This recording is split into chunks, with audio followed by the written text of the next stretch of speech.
Hello students, welcome to another video on our series of video lecture on A Portrait of the Artist as a Young Man by James Joyce. In this video, we will discuss the important questions and their answers, and we will be discussing, this is the first part, so we will be taking up the first question in this part. So let's get started right away. The three questions that are important from this novel, which has been frequently asked in the Rajasthan University's previous year question papers, are as follows. The first one is explore the theme of identity in A Portrait of the Artist as a Young Man. How does Stephen Dedalus' search for self-expression shape the novel's narrative? This was asked in 2025. And then there are two other questions. One is related to the autobiographical elements in the novel, and the second one is about the main themes of this novel. So we will be discussing the first question in this video, which is the theme of identity in A Portrait of the Artist as a Young Man, and how does Stephen Dedalus' search for self-expression shape the novel's narrative. So let's move on further. Here I have repeated the question in the first on top. So, what is identity? Identity basically is how we see ourselves. Who do we think we are, and in our own mind, how we perceive ourselves. तो identity अगर हम कहें तो हम अपने बारे में क्या सोचते हैं, हम अपने आप को किस नज़र से देखते हैं, हम कौन हैं, इस चीज़ का जो जवाब है वो ही आइडेंटिटी होती है। तो स्टीफन डडलस जो है वो अपनी उसकी खुद की नज़र में वो कौन है, इस चीज़ की जो वो खोज चलती है पूरी नॉवल में, उसके बारे में ये सवाल है। तो हम देखते हैं कि आइडेंटिटी जो है वो it is shaped by the discovery and development of a young man from creature to creator. मतलब कि जो आइडेंटिटी है वो कैसे, उसको शेप कैसे मिलता है, उसको शेप मिलता है डिस्कवरी से। डिस्कवरी है खोज, डेवलपमेंट से, डेवलपमेंट मीन्स हमारा विकास। और किस चीज़ की खोज और किस चीज़ का विकास? तो एक यंग मैन, एक जवान आदमी का क्रीचर टू क्रिएटर, क्रिएचर मतलब एक प्राणी है, और कैसे वो क्रिएटर बनता है, एक कलाकार बनता है। Record of Stephen's experiences outer and inner as he moves from childhood to manhood discovering his destiny। तो सबसे पहले तो हम देखते हैं इस नॉवल में पूरी जो 5 चैप्टर्स हैं पूरे, उसमें हम देखते हैं स्टीफन के एक्सपीरियंसेस का एक रिकॉर्ड है ये। आउटर एक्सपीरियंस मतलब बाहरी एक्सपीरियंस, तजुर्बा, एक्सपीरियंस तजुर्बा को कहते हैं, और अंदर वाला भी। और कैसे वो बचपन से जवानी तक कैसे पहुंचता है, कैसे वो खोज करता है कि उसकी किस्मत में क्या बनना लिखा है, वो क्या चाहता है। He frees himself from the ties that bind him, one by one, namely family, religion and country। तो वो खुद को धीरे धीरे फ्री करता है हर उस बंधन से जो उसे जकड़े हुआ है, एक एक करके। जैसे कि परिवार, फैमिली, परिवार, रिलीजन, धर्म, और कंट्री, देश। Stephen's agony as an artist involves the struggle to free himself as he rebels against the realities of contemporary Ireland, family, nationality and religion। Stephen's agony, agony होता है बहुत तीव्र दुख, जिसमें कि आप काफी पेन में होते हो, दुख में, दर्द में होते हो। तो स्टीफन का जो दर्द है, दुख है, एक कलाकार के तौर पे, उसमें क्या क्या आता है? उसमें आता है एक स्ट्रगल। स्ट्रगल मतलब कि संघर्ष, खुद को आजाद करने का। वो वो रिबेल करता है। रिबेल मतलब किसी भी चीज के प्रति खड़े होना या किसी भी चीज के प्रति विद्रोह करना। वो विद्रोह किसके प्रति कर रहा है? रियलिटीज ऑफ कंटेम्प्रेरी आइलैंड, जो हकीकत है, जो असलियत है, जो सच है, अपने देश का सच, उसका उसके देश का सच, देश उसका आयरलैंड है, और जो उसका टाइम था, उस टाइम पे आयरलैंड की क्या स्थिति थी, अपने परिवार के सच के प्रति, अपने देश के सच के प्रति और अपने धर्म के सच के प्रति, इन सब चीजों के प्रति वो विद्रोह करता है। और इस विद्रोह में उसे काफी तकलीफ होती है, काफी दर्द से गुजरता है। Rebellion is against authority because conscious of his race is uniformly corrupt and brutal. तो ये विद्रोह किसके अगेंस्ट है? ये विद्रोह है हर उस चीज के अगेंस्ट जो उसे हुक्म देती है, जो उस पे राज करना चाहती है, क्योंकि वो जानता है कि मानव जो है वो हर जगह करप्ट है और बहुत ब्रूटल है। करप्ट मतलब जो ईमानदार नहीं है, वो करप्ट होता है। ब्रूटल, बड़ा बेदर्द इंसान। तो ये उसे एहसास होता है कि भाई मैंने उस वो बचपन से लेके जवानी तक जितना भी उसका एक्सपीरियंस है, उसमें यही समझ में आता है कि एक तो ईमानदारी कहीं नहीं है, और दूसरा हर कोई बहुत ज्यादा बेदर्दी है, ब्रूटल है। His earliest memory is that of fear from authority. In domestic sphere, he hides under the table, and the only way to escape punishment is to submit. If he did not apologize, the eagles would come and pull out his eyes. तो Stephen की जो सबसे पुरानी याद है वो है डर की। किस चीज से डर है? उसे डर है किसी भी तरह के अथॉरिटी से। मतलब कोई भी हुक्म उसको देता है, कोई उस पे कंट्रोल में उसको रखता है, उस चीज से वो डरता है। अब जैसे कि हम देखते हैं, घर में ही देख लो, डोमेस्टिक स्फेयर मतलब घर के माहौल में देखो, ही हाइड्स अंडर द टेबल, वो टेबल के नीचे छुप जाता है, क्योंकि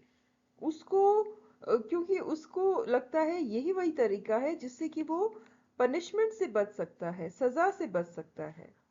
और कैसे कि उसको सबमिट करना है, उसको समर्पण करना है। अगर वो नहीं अगर वो अपोलोजाइज नहीं करेगा, अगर वो माफी नहीं मांगेगा, तो eagles would come and pull out his eyes. चील जो है वो आकर उसकी आंखें नोच के निकाल लेगी। इस चीज का डर है स्टीफन को बचपन से। The little boy is surrounded by grown-ups who have a rigid and ready-made standards of conduct to which he must conform. तो जो छोटा स्टीफन है वो देखता है उसके आसपास जितने भी बड़े लोग हैं, एडल्ट्स हैं, ग्रोन अप्स हैं, वो उनके जो जीवन में एक बड़ा ही सख्त नियम है, और अगर वो उस नियम के साथ नहीं रहेगा तो उसको बहुत तकलीफ उठानी पड़ेगी, और उसे उसकी आंखें, जो चील है वो आके उसकी आंखें नोच लेगी। क्लोंगोवस एक्सपीरियंस, क्लोंगोवस क्या है? उसका स्कूल, जिस स्कूल में उसे डालते हैं, वहां पे एक्सपीरियंस, उसका तजुर्बा क्या रहता है? External realities take the shape of unintelligible and confusing odds, vague values and gross injustices. मतलब कि जो बाहरी दुनिया की हकीकत है, उससे वो बड़ा कंफ्यूज हो जाता है और वो समझ नहीं पाता है मैं क्या करूं। कहीं पर उसे एक सीधी साधी जो सोच होती है, एक वो नहीं मिलती है। वेग वैल्यूज, वेग मतलब एक एक बड़ा अजीबो गरीब सा कॉन्सेप्ट जिसमें कोई कोई सच्चाई नहीं है, ऐसे मूल्य जो कि सटीक मूल्य नहीं है। एंड ग्रॉस इनजस्टिस, और बहुत ज्यादा नाइंसाफी। क्या है नाइंसाफी? Bullied and pushed into a muddy ditch. उसको बुली किया जाता है, और एक उससे बड़ा जो लड़का होता है वो उसे गंदे पानी के कीचड़ में धक्का दे देता है। One of the crimes is the reporting of a teacher to the rector. एक जीत उसे जो याद है बचपन की, इस स्कूल में जो हुई थी, वो था कि जब एक टीचर ने उसकी पिटाई की थी, और उसने जाके, जो सीनियर है टीचर के, रेक्टर है, उसको जाके उसकी कंप्लेन कर दी थी इस टीचर की। For this his schoolmates gave him a heroes welcome. अब इस चीज के लिए, ये जो कंप्लेन करता है टीचर की, इसके लिए इसके जो स्कूलमेट्स हैं, इसके स्कूल के विद्यार्थी हैं जो इसके साथ हैं, वो इसे बिल्कुल एक एक नायक जैसा ट्रीटमेंट देते हैं, एक हीरो की तरह इसको ट्रीट करते हैं, हीरो की तरह इसको उठा लेते हैं। कि अरे वाह, तुमने जाके उस टीचर की कंप्लेन कर दी। क्योंकि वो कहते हैं कि बड़ी हिम्मत चाहिए किसी टीचर की कंप्लेन करने को, मगर तुमने जाके उसकी कंप्लेन कर दी। इस बात से और अपने क्लासमेट्स और स्कूल के विद्यार्थियों के साथ इस तरह के बर्ताव से स्टीफन को बहुत खुशी मिलती है और उसे बहुत आजाद भी महसूस होता है, फ्री फील होता है। हालांकि ये सिर्फ थोड़ी देर के लिए है। नेक्स्ट उसका डेवलपमेंट जो है वो आता है सेकंड चैप्टर में, 16 साल की उम्र तक, up to age 16। He struggles to keep his identity in a hostile environment, an empty family, the scathing Jesuit priest teachers, and the schoolmates' constant insensitive torments. एक हॉस्टाइल एनवायरनमेंट, हॉस्टाइल कहेंगे तो hostile होता है जो दुश्मनी भरा माहौल होता है, एनवायरनमेंट माहौल, दुश्मनी भरा माहौल जिसमें उसे लगता है उसका कोई भी दोस्त नहीं है। ये उसका स्कूल का माहौल होता है जिसके अंदर उसका संघर्ष जारी रहता है किस चीज के लिए, अपनी एक पहचान, आइडेंटिटी होती है, पहचान को बरकरार रखने के लिए। उसका जो माहौल है, इसमें उसका परिवार, एक खालीपन उसको महसूस होता है अपने परिवार में। उसके जो टीचर्स हैं वो बड़े स्ट्रिक्ट टीचर्स हैं जो हमेशा जो बातें करते हैं और उनका पनिशमेंट होता है बहुत कठोर होता है। और उसके स्कूलमेट्स विद्यार्थी जो उसके स्कूल के हैं, वो लगातार उसे कितना तंग करते हैं, वो बहुत बेरहम उससे रिमार्क्स कमेंट करते हैं, उसके ऊपर उसके साथ बर्ताव भी बहुत बुरा करते हैं। He hears multiple voices that exhort him to be multiple things that pull him in multiple directions. तो स्टीफन को अपने दिमाग में बहुत सारी आवाजें सुनती हैं, और ये जो इतनी सारी आवाजें हैं वो उसे कह रही हैं कि वो क्या क्या बने, काफी सारी दिशाओं में उसे खींचती हैं। जैसे कि एक आवाज कहती है अ गुड सन, अच्छे बेटे बनो। दूसरी आवाज कहती है अ गुड कैथोलिक, एक अच्छे क्रिश्चियन बनो, कैथोलिक बनो। फिर एक दूसरी आवाज कहती है एक अच्छे एथलीट बनो। फिर एक दूसरी आवाज कहती है एक अच्छे पेट्रियट बनो, पेट्रियट मतलब कि देशभक्त बनो। एथलीट मीन्स खिलाड़ी। अ डिसेंट फेलो होता है कि एक अच्छा और समझदार इंसान बनो। तो इतनी सारी आवाजें जो उसे इतनी सारी दिशाओं में खींच रही हैं, ये उसे बहुत कंफ्यूज करती हैं और वो अपने आप को बड़ा ही तकलीफ में पाता है। वो इन सब चीजों से कैसे बचता है? ख्यालों की दुनिया में खो जाता है। His day dreaming is his only escape. उसके बाद द बायोलॉजिकल डिमांड्स जो है उसकी एडोलेसेंट बॉडी की, वो उसको मजबूर करती हैं अपने दिमाग में, वो ऐसी ऐसी चीजें बुन लेता है अपने ख्यालों की दुनिया में वो किस किस से रोमांस करके क्या कुछ नहीं कर लेता है। No longer able to suppress his erotic fantasies, he finds their culmination in the arms of a prostitute. This is the end of the second chapter. तो स्टीफन जो है अल्टीमेटली क्या करता है, एक प्रोस्टिट्यूट के पास जाता है और जो उसे नहीं करना चाहिए वही करता है। ठीक है, और यहां पर ये चैप्टर खत्म हो जाता है। The experience with the prostitute is different from the feelings he harbors for Mercedes and EC. Yet the former is portrayed as a triumph. Post it, he finds himself in a different world with a different confidence. अब ये जो इसका experience था Stephen का prostitute के साथ में, ये बहुत अलग एक्सपीरियंस है। इसकी जो फीलिंग्स है मर्सिडीज के लिए और ईसी के लिए, दोनों लड़कियों के लिए, आप पिछले वीडियोस देखोगे तो आप समझ जाओगे मर्सिडीज और ईसी कौन है। तो मर्सिडीज और ईजी के लिए, ईसी के लिए इसके जो भावनाएं हैं, फीलिंग्स हैं, वो बहुत अलग हैं जो इसका एक्सपीरियंस प्रोस्टिट्यूट के साथ हुआ है। पर फिर भी इसका जो एक्सपीरियंस प्रोस्टिट्यूट के साथ हुआ है वो इसको एक जीत की भावना देता है, अ फीलिंग ऑफ ट्रायम्फ। क्योंकि इसके बाद में उसे लगता है कि वो एक अलग दुनिया में है और उसके पास एक अलग तरह का कॉन्फिडेंस है। He feels strong and fearless and sure of himself, thus the natural urges find a temporary fulfillment. तो स्टीफन को बहुत मजबूत फील होता है, बेखौफ निडर फील होता है, और कॉन्फिडेंस तो इतना जबरदस्त आ जाता है उसमें।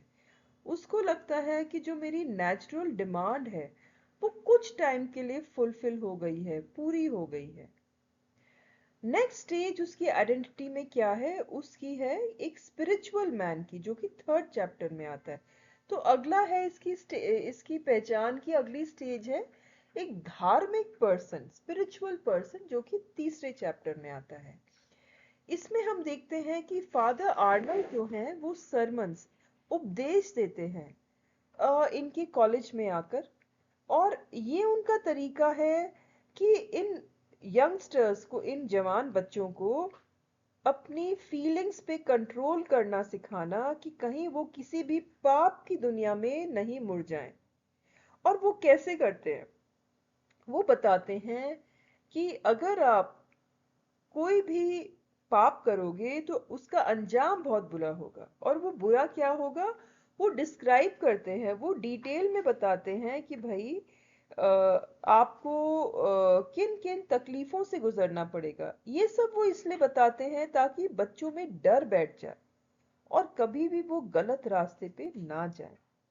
इस सब का स्टीफन पे भी बहुत गहरा प्रभाव पड़ता है और वो इतना डर जाता है कि वो सोचता है कि मैं वो सारी तकलीफ, मैं नरक में नहीं जाना चाहता हूँ।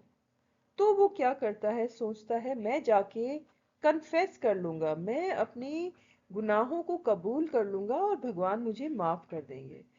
तो वो एक चर्च जो कि उसके घर से काफी दूर है, शहर में दूसरे छोर पे एक चर्च है, वहां जाता है और वहां के प्रीस्ट के सामने कन्फेस कर लेता है, कबूल कर लेता है कि मैंने ये पाप किए हैं। उसके बाद जब वो वापस आता है अपने घर तो उसे फील होता है, बहुत साफ सुथरा फील होता है और एक अलग तरह की खुशी भी महसूस होती है। He feels holy and happy.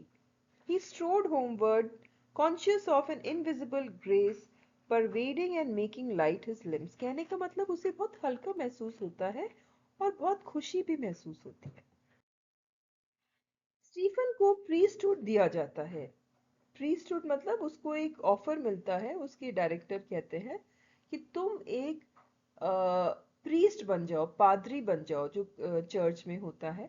क्योंकि डायरेक्टर देखते हैं कि स्टीफन काफी अपने धर्म के प्रति समर्पित हो गया है। जब वो कन्फेस कर लेता है तो स्टीफन धर्म के प्रति मुड़ जाता है और वो काफी समर्पित है।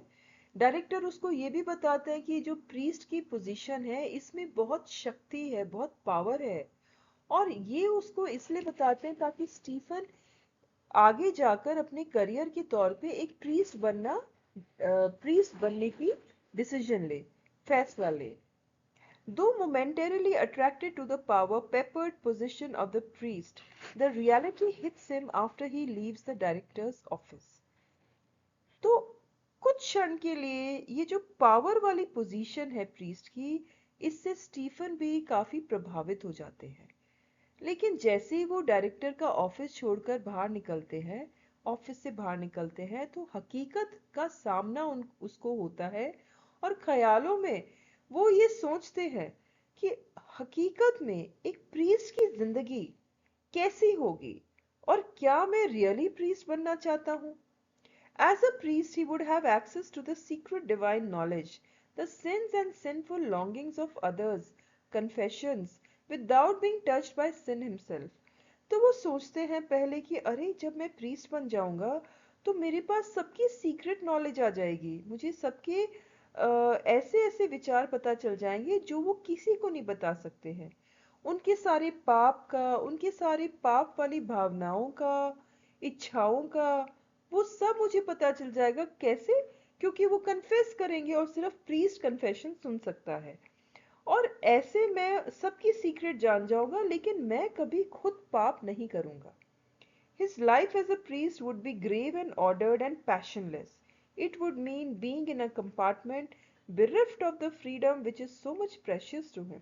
लेकिन फिर वो ये सोचता है कि प्रीस्ट के तौर पे उसका जीवन कितना सीरियस हो जाएगा, गंभीर हो जाएगा, ऑर्डर्ड हो जाएगा, मतलब वो हमेशा एक किसी के आदेश का पालन कर रहा है, एंड पैशनलेस, कोई भी फीलिंग नहीं रहेगी, बस एक सुबह से शाम एक बोरिंग सी लाइफ हो जाएगी।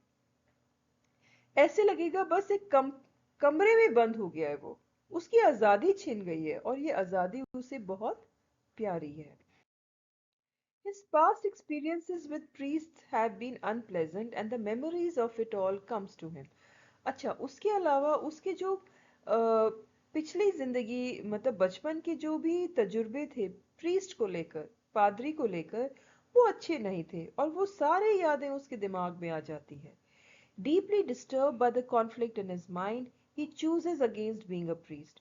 तो ये जो दो तरह की दिशाओं में उसका दिमाग में जो चल रही है, द्वंद्व चल रहा है, फाइनली अंत में वो ये फैसला करता है कि वो प्रीस्ट नहीं बनेगा। और ऐसे ही चलते चलते जब वो समुद्र किनारे पहुंचता है तो वो देखता है एक लड़की जो समुद्र की तरफ देख रही है। The sight of this girl fills him with joy. It is a feeling that is pure artistic and without any sexual overtones. It is an excitement of an artist and the artist's artistic creation, his imagination. फिर ये लड़की को जब देखता है तो इसे बेहद बहुत ज्यादा खुशी महसूस होती है और ये जो इसकी फीलिंग है ये बहुत पवित्र फीलिंग है, एक कलाकार की फीलिंग है, इसमें कोई सेक्सुअल भावना नहीं है। ये एक आर्टिस्ट, एक कलाकार का एक्साइटमेंट है, उसके दिमाग में जो कलाकृति है, एक आकृति है, वो इमेजिनेशन है उसके दिमाग में। His thoughts recall his schoolmates calling him Stephanos, Daedalus. His envision he envisions a hawk-like man soaring above the sea waves.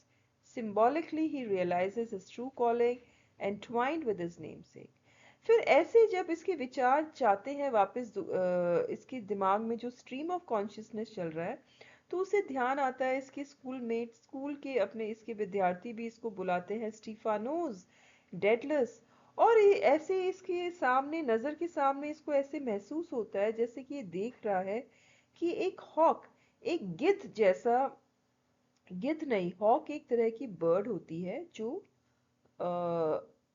Carnivorous bird है, और एक हॉक जैसा एक आदमी हवा में उड़ता जा रहा है ऊपर, समुद्र की लहरों के ऊपर से उड़ता हुआ जा रहा है।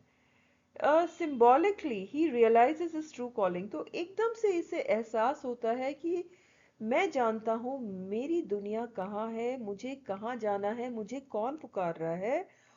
एंटवाइंड विद हिज नेमसेक, मतलब कि उसकी किस्मत उससे कनेक्टेड है। एंटवाइंड मीन्स जुड़ी हुई है, नेमसेक उसके साथ जुड़ी हुई है जिसके नाम पर इसका नाम रखा हुआ है। डेडलस जो है ये एक बहुत एक ग्रीक मिथ में एक बहुत बड़ा आर्टिस्ट था, और इसकी आर्टिस्ट्री इतनी जबरदस्त थी कि इसने इसका नाम ग्रीक लेजेंड्स में काफी हमेशा के लिए अमर हो गया है। आप इसके लिए मेरा पहला वीडियो देख लेना, इसमें मैंने इसको डिटेल में बताया हुआ है। Once Stephen discovers his destiny, he starts to snip ties. अब जब स्टीफन डिस्कवर कर लेता है कि मेरा रास्ता कहाँ है, तो धीरे धीरे ही अपने सारे बंधन को तोड़ना शुरू कर देते हैं। फादर से तो alienation long time ago, father से तो अलग वो बहुत पहले हो गए थे।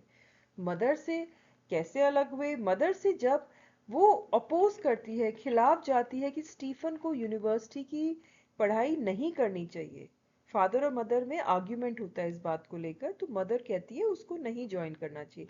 तो इस बात से स्टीफन बड़े आहत होते हैं और वो मदर से भी कटते चले जाते हैं। अपने क्लासमेट्स कम फ्रेंड जैसे कि मैकेन है, डिक्सन है, क्रैनली, लिंच, डेविन, इन सब से भी वो दूर ही हो जाते हैं। ईसी वो लड़की है जो उनके दिल के उसके बड़ी करीब है और बहुत बार उसकी यादों में आती भी है, लेकिन अब स्टीफन इसको भी भुला चुके हैं। पॉलिटिक्स को अगर हम देखें, आयरलैंड, उनके देश की पॉलिटिक्स, तो वो ज्यादा इंटरेस्टेड नहीं है। क्योंकि वो ये मानते हैं जो आयरलैंड के पॉलिटिशियंस हैं, they have been consistently betraying Irish citizens. वो लगातार जो आयरलैंड के निवासी हैं उनके साथ धोखा कर रहे हैं। The so that eats his own pharaoh, मतलब कि ये एक कहावत है कि अपने ही बच्चों को जो खा जाता है, ऐसे है आयरलैंड के politicians.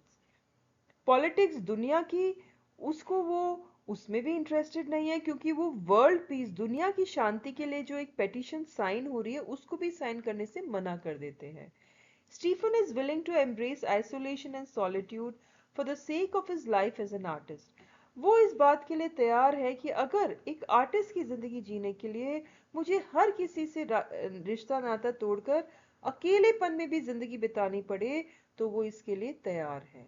He invokes the mythical Daedalus, the old artificer, to stand him always in good stead. और वो अपने दिमाग में सोचते हैं, मैं डेडलस, जो मेरा सरनेम है और जो एक ग्रीक मिथ में बहुत बड़े कलाकार थे, बस आप मेरे साथ खड़े हो जाओ और मैं दुनिया में हर किसी से लड़ लूंगा एक आर्टिस्ट की जिंदगी जीने के लिए। स्टीफन की जो स्ट्रगल है उसके बाहरी एनवायरनमेंट से fused with the development of his own inner life.